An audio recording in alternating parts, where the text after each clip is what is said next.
welcome back to the Mixing Music Podcast. I'm your host, Dee Kei, and with me, as always, is my lovely co-host, Last Stop Lu. Oh, don't leave me behind. Oh, that makes sense because you're mastering. You do a lot of mastering. You are the last stop. Oh, yeah. All right, well, today's episode, that was so dumb.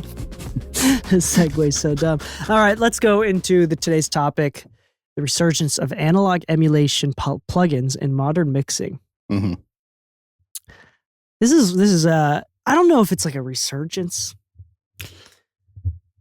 But yeah. Would you say it's a resurgence? But there's always been emulations. I think we're just let me better. clarify the resurgence.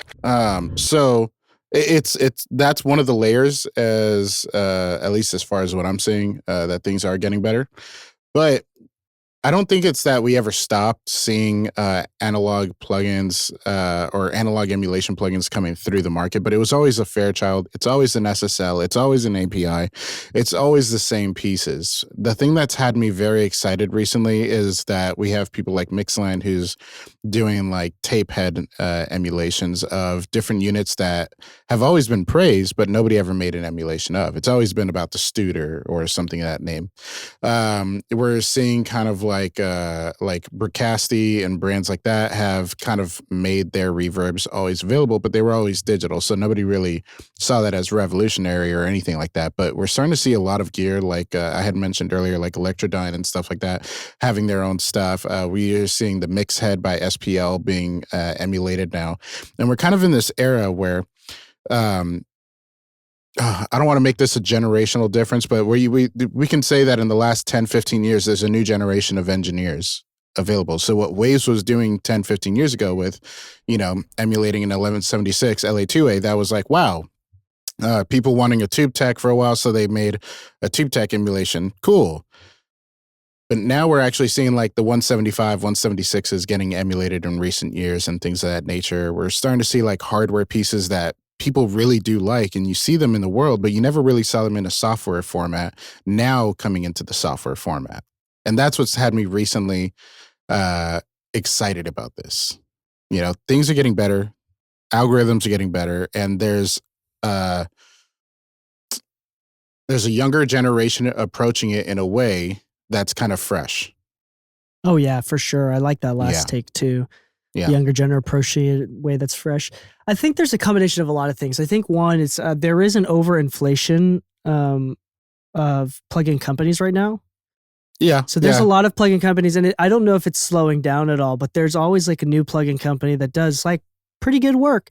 Some of the plugins, like there was one company that seemed to have good ideas, and then I tried some demos of their plugins, and it was just really bad. And I won't say the name of that plugin company, but it's not a very popular one. I'll tell you afterwards, but it's not a very popular one either. I don't think most people are at risk of using them. But it was just funny. I think one, there's an overinflation and oversupply of plugin creators right now in the current moment. Also, I think that there is within that oversupply, there's this need to like hyper niche and to supply the general marketplace with a new item, like a unique item or a unique offering. And the way that people have been doing that is by offering unique old vintage tools that have been used for one specific time and representing it as a sound of an era or a specific sound. And then on top of that, there's also like the not the standardization of, but the level. Like 20 years ago, emulating hardware was not just almost difficult and impossible, but it was something that had been done very rarely. And then you have to work within the limitations of that time's hardware, like however big the RAM was and however big hard drives were and fast processing and the core count and processing speeds, right? Yeah. Where now that limitation is not so much of an issue. So we have like the accessibility of being able to create emulations and the technological advances to create emulations has all led to this. I want to say resurgence, but it's always been popular. It's just been a lot more accessible now. Yeah. This resurgence of analog emulation. And then there's the the genre thing too, or the subculture thing as well, which is right now currently we're kind of leaving. This is not necessarily objectively true. This is my perceived perception and bias. But we're seeing the industry doing a little bit of a shift underneath everything, like as an analyzer of music, right? As a mixer, we're seeing a shift from like computer-driven 808s, rap, trap, Drake to like back to authentic human-driven instrumentation. This might be because of AI and the threats of AI. It might just be the newer generation is sick of Twitch streamed speed beat making type creativity or lack of. Whatever the reason that is beyond my understanding, we're seeing a resurgence in a return back to tastes that require musicianship, tastes that are more reflective of older eras, of more vintage eras, and a return back to, in one oversimplification, is a return back to understanding and utilizing warmth. Warmth, okay, to be fair, how I describe warmth, and this is a neutral description of warmth. Warmth means darker, like less top end. Warmth, with a slightly pushed mid or low mid. Yeah, that's warm. Warm is not the sound of hardware. Hardware typically, especially like analog hardware with lots of different signal processing and electronics that it goes through, tends to not distort, but harmonically push. No, let me think real quick. Tends to degenerate. No, not degenerate. But tends to lose fidelity in the top end. Degrade. Yeah, there you go. Tends to degrade in the top end. Lose fidelity in the top end, and thus we have old things that sound warm. Now, a lot of these preamps and a lot of these companies would actually push and make things brighter, understanding the process of it going into tape would dull things down, so it would fake hi-fi by overemphasizing top end. That's like part of the reason why condensers are so popular for so long. Actually, it's the main reason that the C800 is popular. It's the design focus of why it's so quote unquote it's good. It's overly bright to make up for the, and it's a little bit thinner in the mids to reject some of the thickness from tape. Yeah, there you go. Yeah. So whatever for all of these reasons, right, we come back down to there seems to be a lot of plugins right now with analog emulations. And there's going to be a lot more reasons and a lot more thinking and speculating beyond what we did in that single moment. But we're going to talk about the sound of these things and what we like, what we don't like, the purpose of them. We're going to talk about musical trends and how to best use these things and how we personally use different tools. I think you're right on the point of like Mixland and Hive audio. So Mixland, I forgot. Hive does the tape head or tape face or whatever, and then Mixland is the one. They're all Eddie. Eddie's the one that's coding everything here, but and then Mixland with Drew Jesse is the one that makes the 3348 tape, which sounds fantastic. It's one of the most used tape machines that I'm using right now. I also like what Mixwave is doing with the Ashdown like bass stuff and like the CA70. Just because even the Ashdown stuff, I don't know if you're familiar with the Ashdown bass amps. No, I am familiar. They're like when you see them, they look familiar to a lot of people, but they were really good for a long, long time. But they had that like rounding of the top end that was really nice. So like anytime you're playing like emulations for like an SVT from Ampeg and all that, you kind of have that. I don't want to call the SVT sound kind of generic, but it's kind of like so oftenly used, and everybody's always like, "Oh, Ampeg this, Ampeg that." That when I saw them doing the Ashdown stuff and I threw it on a mix, I was like, "Oh yeah, that's the bass tone I actually like." I think talking about the CA70S from Mixwave as well is something that we should talk about for a different topic that I want to get back to. Yep. But okay, so we talked about that stuff. We talked about warmth, and then obviously not just the loss of top end, but there's usually, especially with depending on the hardware, there's like a boost in low end.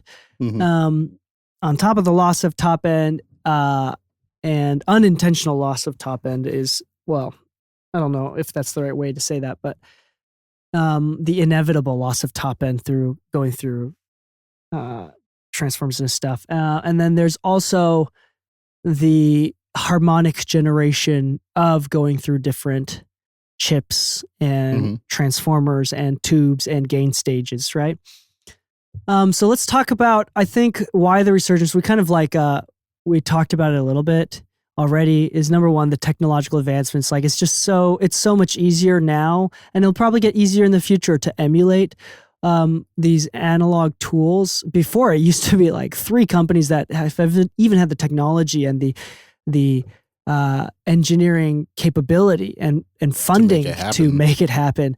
Like UAD was one of them, but now UAD is kind of like not even the most authentic sounding one. The moment that UAD became not the best emulating company is when, the industry's changing a lot. So I want to say that that's actually why I'm so excited, because that's once again the access to ability to do it is so much more available, that you're seeing all these brands that come up and they're like, well, this is where like a lot of people were lacking, and they're kind of bringing in this like new way of doing it. And obviously I don't know what it takes to code a plugin. I'm not that smart in that department, but you're right when you said it. The people that were doing it the most and had the ability to do it could actually put a product out. And because of that, there was kind of less of a barrier of entry when it came to a product that would sell well, because there wasn't a lot of people doing it. So it was kind of free market for a little bit. But now that there's so many plugin companies and it's become that sense of oversaturated, that there's a much bigger need for it to stand out and actually serve those that are using these plugins, versus it just being another Bluetooth radio at Best Buy, where I just want to hear music in the car, or I just want to hear music on the work site. You might just buy any old generic Bluetooth and not really worry too much about it. But when you're spending $200-$300 per plugin, you really care about the quality being put into it. And so you're seeing a lot of independent companies that don't have this massive funding like U Audio does, or that Waves has, or Soft2 did. But, these companies did have such a big grasp on the market that, if it wasn't the best emulation, it was still the only emulation or one of the few emulations out there. And they might have just been marginally better each time. But now we're seeing big strides in quality difference. Yeah. Yeah. Absolutely. I'm trying to find. Oh, the Unfair Child is a great example of that. There's a lot of great Fairchild emulations. So the Unfair Child walked in, and I'm not saying that it's like the best Fairchild emulation that I've ever heard in my life, but it was instantly usable, and I don't know what it was that it necessarily corrected or not corrected compared to other emulations, but it quickly found its way into like constant use, just because it seemed to do something a little bit better in a way that was a little more malleable. Yeah. And to be fair, the Unfair Child is fantastic because of kind of like tedious and not breakthrough technology, but like pretty tedious and difficult to code technology, like the drifting harmonics based on input, output, even threshold. Like the harmonics are never the same, and they kind of vary and drift, which is usually most harmonics are on older emulation plugins are static. Somewhat fixed. Yeah. Yeah. I need to give a shout out to this guy here. So now we're going to talk about different tools that we like to use, and specific ones that between the two of us that we like to use. We're going to talk about tape emulation, and we're going to talk about real quick. I need to give a shout out to the guy that mixed. So first off, I'm a big Wolfpack fan. That's our family band. I have the Wolfpack poster. If you're watching on YouTube, on the ground right now. I need to put it up. I just haven't done it yet, but that was recorded. Oh shoot! Hold on, I need to look this up. But that was recorded by another engineer who kind of luckily through connecting through Jesse Ernster, got me connected to get VIP seats at the Clarity of Cal concerts both nights. So we went twice in the VIP section. It was fantastic. And the guy who did the post-production for the mixing of that live recorded stage recording, there you go. The stage recording is, his name is Noam Wallenberg, based out of Chicago. And he's been posting about how he's been mixing this Wolfpack stuff. And in one of the videos I found really interesting, he said that I've been trying to avoid compression. In past Wolfpack stuff, we did lots of hyper compression. I mean, they even have a plugin called the Wolf compressor, and then the mastering compressor from them as well, which I've got both. But he talked about how instead of compressing in order to keep it natural sounding, he instead used the compression from his tape machine. So he has an outboard tape machine that he kind of recorded the drums to and then put it back into Pro Tools, reprinted it back into Pro Tools. And how tape will naturally compress and distort was enough compression for the record, the final record. So that's something that tape emulation can do. I really, really like that conceptually. Hold on, now I need to find how, what's his name? The guy that did, okay, that's what it was. The guy that actually did the recording live on stage is a guy based out of Nashville called Jake Hartsfield. Yep. You can look them both up on Instagram as well. Jake, we met. I introduced myself. He's really solid engineer, and obviously he did some compressing on the front end, right? Like there's got to be some compression, some EQ going on during the recording stage. I think he's now endorsed by Allen and Heath, and he was using an Allen and Heath console. What you know more about? Yeah, the Live. D-Live. It's my personal dream console. It's the one step above the one that I have. There you go. So he used that to record it onto Pro Tools during the live recording. And then it was really cool how Wolfpack recorded the live shows, which made the album, right? That's the album. Yeah. And it's not like a live album. It's like still a studio album. But they just had it crowdfunded. The studio sessions were crowdfunded to a certain degree. Anyway, so they took these tape emulations plugins and for the purpose of compression. And the cool thing, and this is the one argument I have for why plugins and analog emulations are possibly superior to actual hardware tape things. First off, to people that don't know and know less about how these things work, hardware and hardware tape and outboard stuff is going to look more impressive and look like you know what you're doing more. That's not the case. I honestly think plugins are superior because one, you don't have to constantly bias and retune tape machines. Yes. And even the unfair child, like depending on the specific unit that you get, every single unit and with the human errors involved making it sounds slightly different.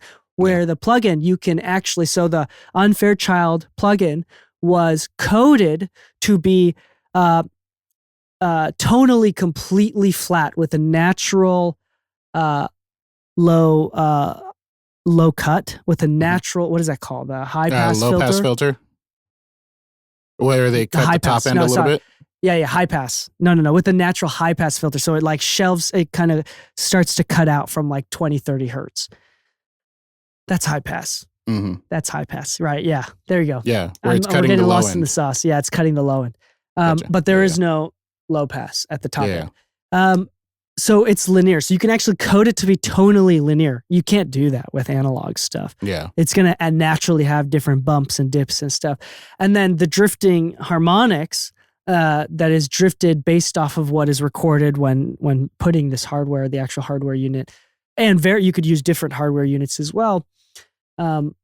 That sort of thing. Like you have to bias it. You have to recalibrate it. It always changes from mix to mix, even if you do the same exact settings from mix to mix. Every time you turn on that piece of hardware, something is shifting, something is changed because of the heat, because of the natural degradation of the tubes and stuff. Something is going to change. But with the plugin, it will never change. It'll always be the same and reliable. And even if it can emulate 99.9% of exactly. And then the only way you can argue that the analog outboard gear is better is because it is different every single time, which from a production line perspective of like an efficiency perspective, like there is something to be said about like it being a little chaotic and different every single time, but there's also something to be said about the reliability and the controlled chaos of plugins. So anyway, this guy does outboard tape stuff his name is Noam Wallenberg. Noam did outboard tape stuff to compress the drums. Sounded fantastic. And that's one use of it. Some of my favorite tape that I've been using the most right now is the Mixlan 3348. Yeah. They have, it's easily the best one, specifically the 3348 HR conversion. So there's emulation of the tape machine, and then there's like different converters.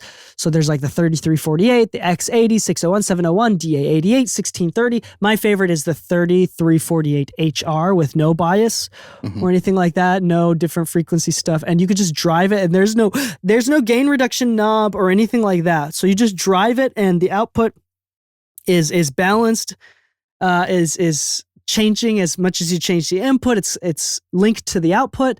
The input is linked to the output, so you could drive it. You can hear how it's compressing and distorting, and you can make it subtle. You can make it super extreme, and then you could change the output, which is independent. Just when you adjust the output, it's just independent of the input. It's so fantastic, so easy to use. It's instantly you can dial it in instantly. It's fantastic. It compresses, it distorts, it saturates a signal, and that specific sound is more like mid-range focused, where like other tape emulations, every single tape emulation and the default state of like the Studer, the Ampex, and the Oxide from, especially the Oxide from UAD, they all boost the bass. Even like the tape head, like all of these different plugins are not tonally linear, and they usually boost the bass and cut some high end if it's 15 or 7.5 amps. Right. So it's kind of funny because Oxide is once in a while my replacement for like Voice of God, which is saying a lot about the amount of low end that thing thickens your whatever source with. But yeah, you're right. I have found myself using the 3348 actually quite a bit now, because normally I use like the Studer or the Ampex. But I do like the idea that one is native. I don't have to rely on my UA stuff, which is also really good to see right now. I don't think there's any companies right now outside of Waves and UA that is forcing people into DSP formats in order to have good. Like Acoustica was a good standout for people who were trying to knock UA off of their pedestal when it came to like quality plugins, but it came at the cost of high CPU usage. And so because of that, you couldn't really use it all the time or plenty of them, but you're seeing plugins like the 3348, which does a really good job, doesn't require a DSP unit, doesn't eat up a ton of CPU. And honestly, that's probably why it's ended up on more of my tracks, because if I'm working with a high number of tracks in a session, like resources kind of starts becoming a reason why you choose one plugin or the next. So I am enjoying that specific tape emulation doesn't require a ton from my computer. Another one that I've been using a lot of, and people want to hear the secret sauce, but this is actually one of those secret sauces that I'm giving away. It doesn't always work. Is it my mastering? Just kidding. No, this is the Softtube tape plugin. The Softtube tape plugin. Oh, the free one? No. The Softtube tape plugin is one of the paid ones. It's their tape one. You can look it up while I'm talking about it. I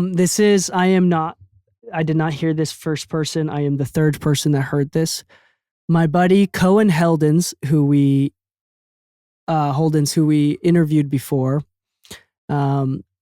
multi-platinum, 10 times platinum, whatever, big engineer that moved back to LA here. He said that he talked to Serban Ganea, and Serban Ganea said that he uses a lot of Softtube, not the mix head. He says he used to use the mix head years ago. The dirty currently tape? He likes to use, no, not the dirty tape, just the tape. It's Softtube tape, just straight up.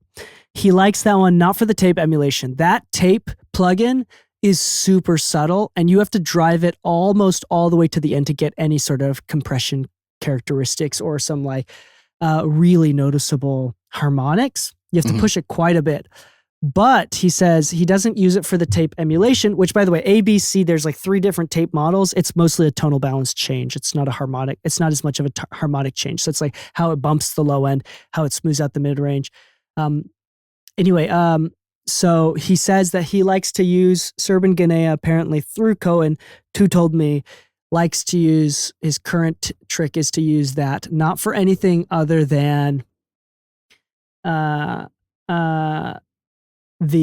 talk back. What is the crosstalk? I need to look it up now. Do you see that?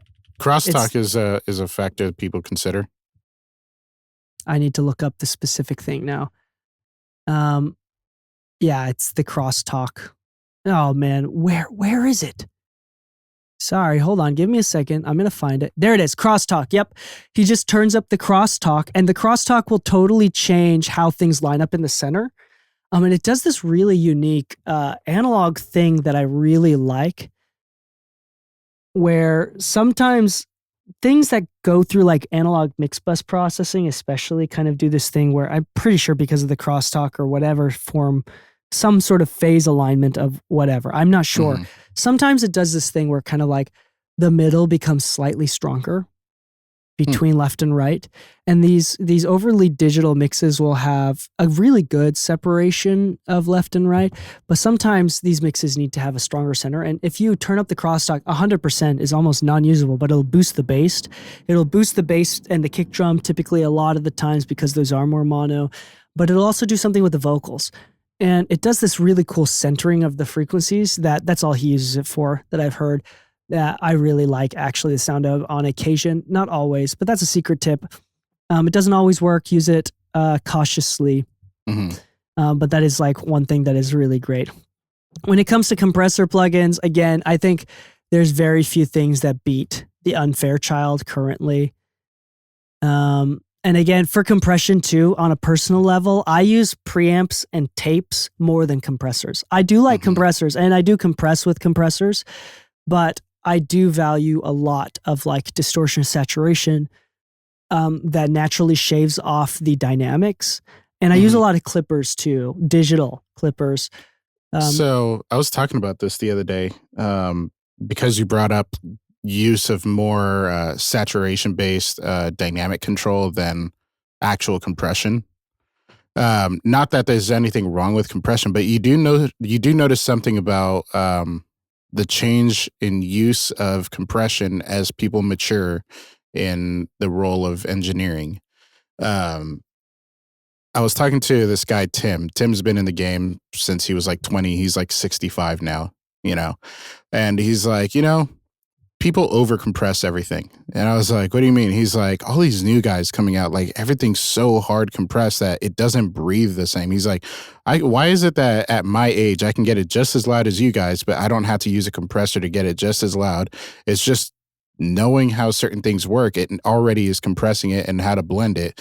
If you need it any louder, you could run a limiter, you can do this and that, sure, but there's just too much compression from the get-go, trying to control things too soon when it naturally happens over time, depending on what you're using. Like some things naturally will soften the transients, but so you don't have to pull out a compressor every time you see a transient. That's true. And can I give an exact counterexample? Yeah.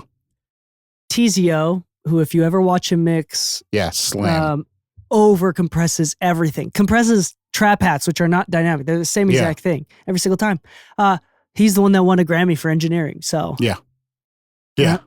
So there's always a counterexample. I do agree with the idea of like if you saturate and if you use enough saturation, which you should do thoughtfully. You shouldn't just be putting saturation in tape like emulation. Peanut butter.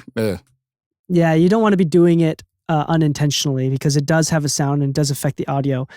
But if you do enough saturation, which means that it'll naturally kind of like not clip, distort, clip, the natural waveforms will soften at the top of the peaks. It won't be able to handle the peaks, so it'll naturally kind of clip and distort. You'll have less caterpillar mixes, which are the spiky ones that look like the drum. You can see all the drums, and you'll have more balanced, thick mixes. Even by the end, not having to use your limiter as strong or any sort of mix bus compression as much. Okay, so going into this, there's also, we need to talk about like EQ emulations too. Now, this is something that I use, like I do use obviously EQs.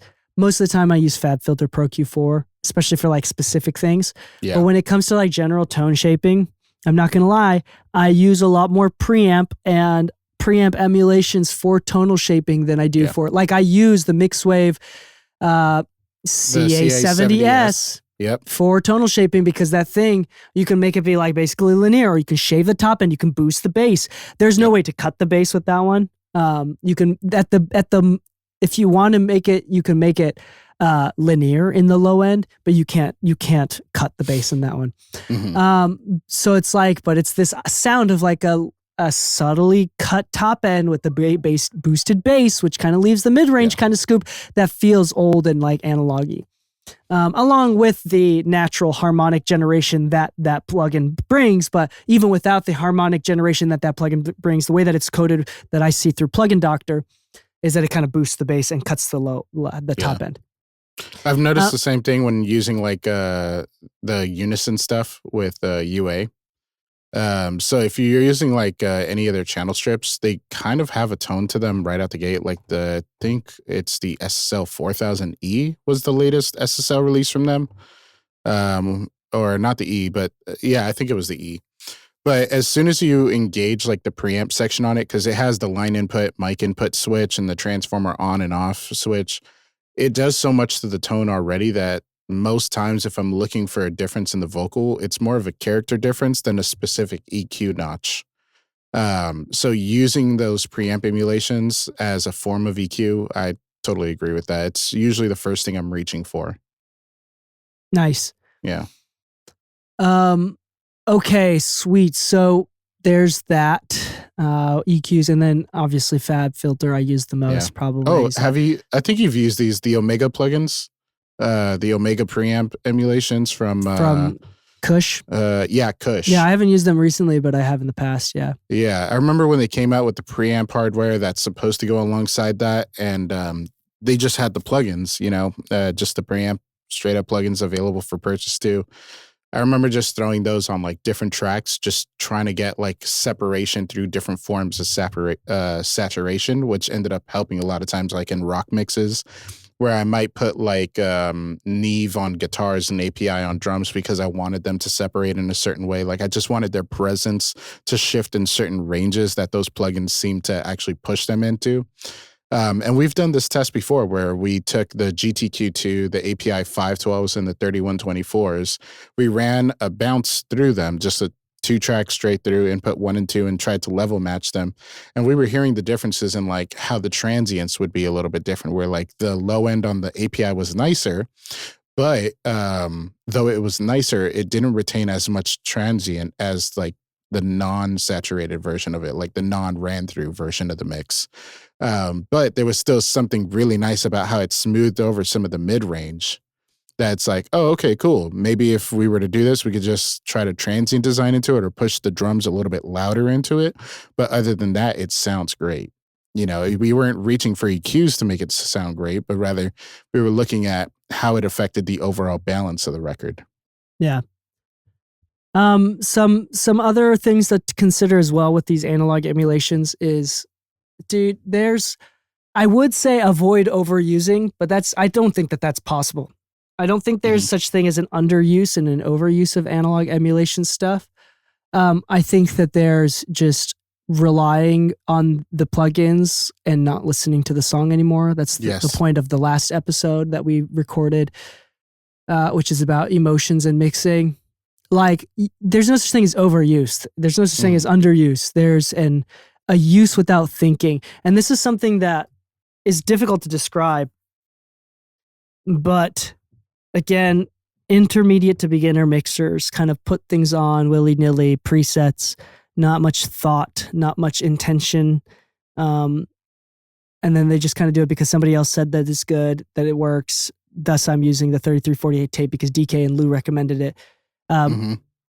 We don't use that every single time, and it's only specific times that we use that for a specific tone or for a specific purpose. Sometimes it's for the tonal change, sometimes it's for the compression, sometimes it's just for the distortion, sometimes it's for whatever reasons that it is. But learning the tools and then using them intentionally is how you avoid overusing or underusing. There's no such thing. I could use the 3348 tape every single instant, and I could still make it sound good if it was intentional. I can use that, I can use a completely digital, no analog emulation mix and make it still sound good as long as it was intentional. So this is more of like, the reason why these plugins are awesome is because there's a digital precision with some like, what before was like this je ne sais quoi, unintentional magic with the hardware, which we can now analyze and read it as a loss of fidelity in the top end and a boost of low end, which led to this natural mid scoop. We can see that with our tools, and we can hear it, and we understand why analog sounds analog. All right, now if you use that intentionally, it'll sound good, but that it doesn't. It's not completely magic anymore. Yeah. But you have to use it intentionally. Okay. Let's see here. It's kind of funny. I saw something online about, why are a lot of pro mixers returning back to channel strips? Channel strip emulation specifically, which I would say that is. I think I saw a YouTube video of like a video essay about that, but I didn't watch it. Is that what you watched? I didn't actually watch it. It's just something that when I heard it, I was like, I don't know if channel strips are really what I'm noticing people doing, but there is kind of this, I wouldn't say a push. I wouldn't say, I don't think anybody's doing this intentionally, but rather, I'm sure everybody has seen the Pro Q3, Pro Q4 marketing EQ curve and all that kind of stuff. And like, I saw on Reddit the other day, like, why does, I opened up a session that I got sent to mix. This is what the recording engineer had on the vocal. And it was like 15 very narrow duct EQ cuts and things of that nature. And I think really what it is, like, part of the magic of why some people might use simplified tools is the best way I'm reading into it, is because at a certain point, it's not about doing a million things with one plugin, but rather looking for the overall difference and understanding if it serves the purpose of the mix.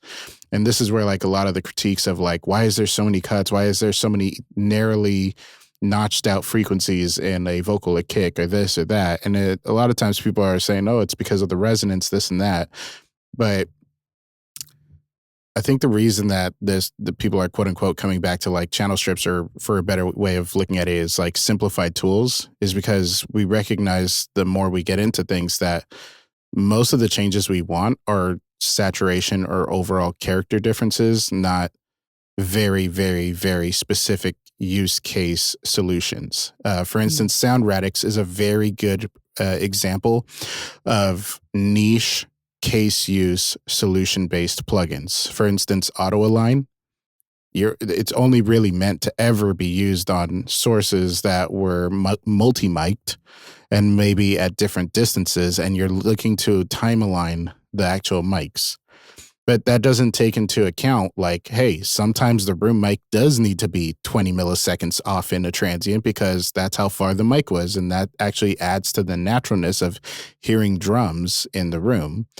But, there's some people who want to have everything so precise and so perfect that, when we see it, we're like, why did you go through it and go overboard with it? All you really needed to do is X, Y, Z to get a certain tone or this and that. It's just case by case, but we are seeing a return to simpler tools.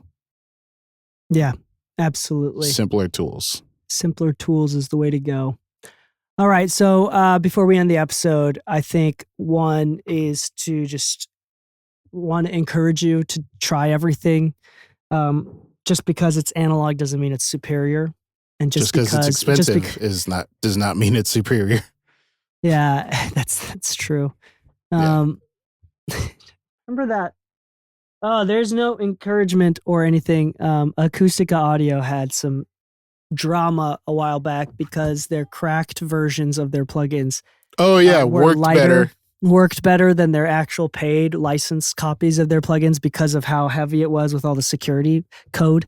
Yep. So to like the anti-pirating code made it so heavy that the pirated version was actually lighter and easier to use on the computer. It took less processing, which is crazy. Yep. Other than that, we encourage people to support the programmers by always buying plugins. I don't use any cracked plugins. But maybe write in saying, hey, can you lighten the load? Yeah, you should. Yeah. I think they've kind of addressed it a little bit there, but yeah. Okay, so a couple things to recap here. Vintage sounds were often because of technical technical deficiencies, right? Yeah. Consoles and tape machines had to be biased. They were different. Even the old vintage Fairchilds were, every single time you turned it on, sound a little bit different, have different tonal shaping, needed biasing. They're different every single time. And all of this stuff, because of all of the electrical wiring and components that it had to go through, usually records sounded warm because of the loss of top end. Not because there's magic to it, but because through all of that stuff, there's a loss of top end and a boost of low end, which led to an accidental mid scoop. Vinyl also had a lot of technical, what do you call it? Limitations, a lot of technical limitations. You couldn't widen the bass. You couldn't add too much bass. The bass had to be mono, etc. Don't let those technical limitations that they had in the past become any sort of reason to do it now. Like stereo bass sounds better in a lot of like modern EDM and hip hop, but not too much, obviously. So things to consider. Don't do things because people tell you to, including us. Like if we tell you that we don't like the C800G and this other mic sounds better, try the C800G and come to your own conclusion. Yeah. Our job is not to take away your learning experience. Our job is to help you be open-minded to come to your own conclusion. If you disagree with us, that's great. The point is that you experimented.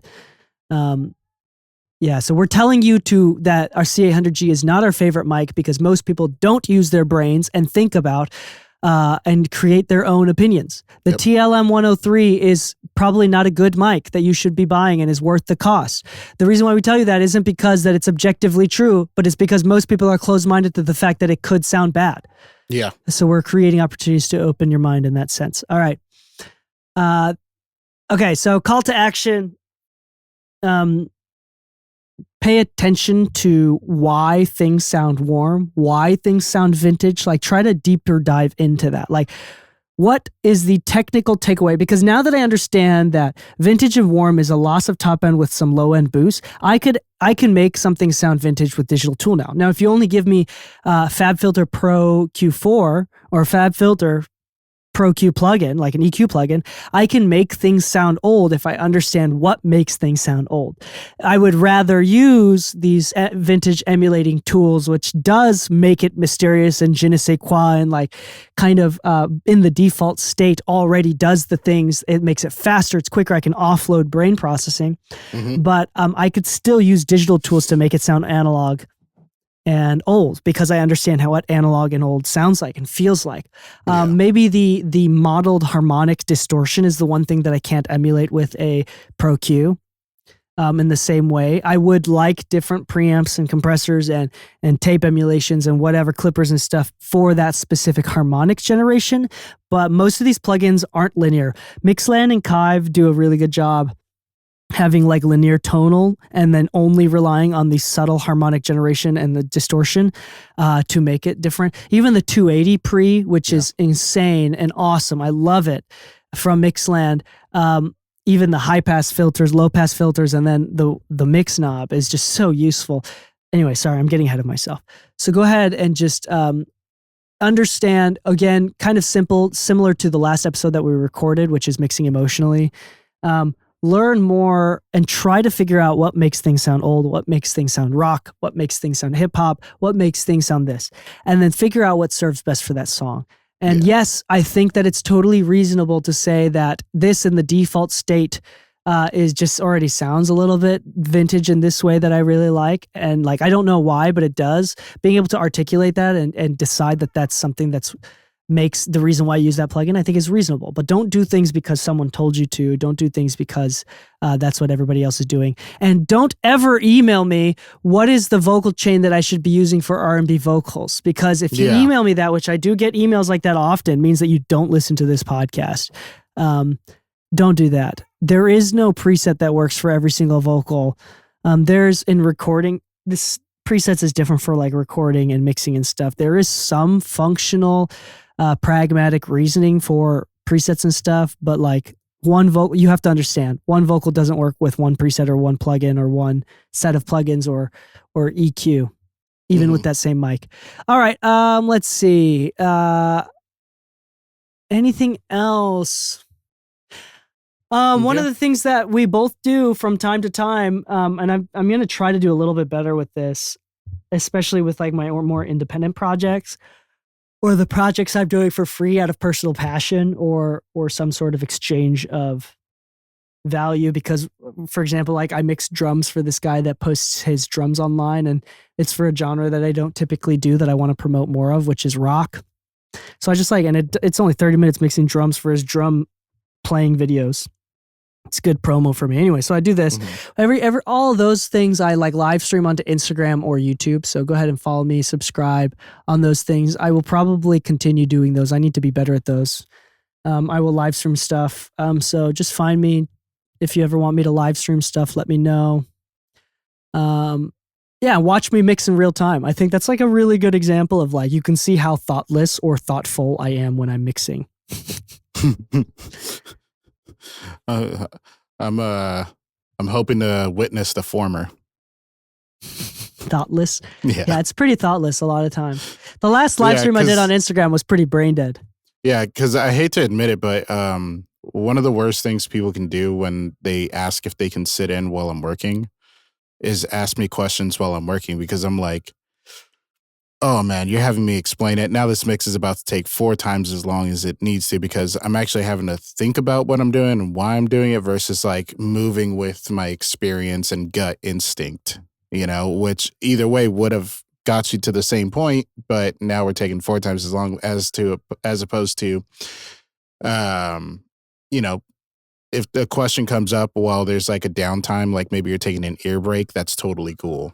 But that thoughtless motion is probably a lot more valuable than a thoughtful explanation as to why you chose a specific EQ before you even started using the EQ. Yeah, some of these, okay, to be fair, I think that you having issues explaining stuff is not just because of how your brain works, which is fair, but it's also because you're quite loquacious and you're good at talking and you like talking, and we both do this. We over talk. I think we just found the name for the future episode, Loquacious Lu. Loquacious Lu. There you go. That's what it is. Which I'm not going to lie, I'm going to chat GPT that later and just figure out if I'm happy or insulted. No, and I'm saying that we both are. We're both quite loquacious, which is why we're able to do this podcast. And yeah, sometimes my biggest fear with mixing live is that sometimes I'm like hyper and I'm exciting, but like me, I love mixing, and it's like very like a solitary thing, like running. Like it's not exciting. Running is not exciting, which is part of the reason why I like it. And because I'm filled with excitement and chaos all the time and just spontaneity all the time. It was funny. But I need to have some balance with some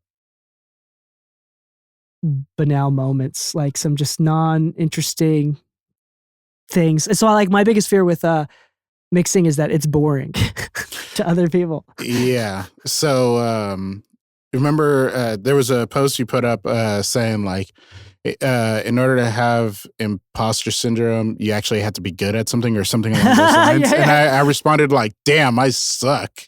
Yeah, you don't have imposter syndrome. You actually have to be good at something to have that. Yeah, my response like, "Damn, I must suck." But it's funny because like that's a reality of like mixing live, where like it's not necessarily that you don't know what you're doing, but sometimes you acknowledge how unsexy the thing you do is, and you're like, who would want to watch me talking about this? And it's so nuanced that like it's one of those things that usually when you're mixing, you just kind of make these decisions on the fly, and if it works, it works. If it doesn't, it doesn't. But to sit there and explain why you maybe made a decision and walked it back, you're like, oh, that one didn't work as well as I hoped it would. And it's like, he must not know what he's doing. It's like, no. It's just it's an over nuanced thing we do. Like maybe we want to try the 280 and that didn't work out, so we tried the 4E and maybe that didn't work out, but like we typically know what we're after, but it's so nuanced that now you have to like explain why it didn't work out and what you're really after. I'm like, oh no, I don't want to deal with that. So maybe I just won't live stream me mixing. I don't want to have to explain. Yeah, anyway, so make sure that when you watch us that you're overly effusive and just complimenting us all the time, brown nosing to make us feel better. Like just worth our time. Not to dox myself, but make sure you're just Uber eating me a ton of coffee. I'll just keep working. Yeah, dude. Your purpose as a listener of the podcast is to fill our void, fill our need of validation. That's the entire purpose of your existence. That's crazy. All right. Yeah. On that note, happy mixing, my friends, and stay saucy.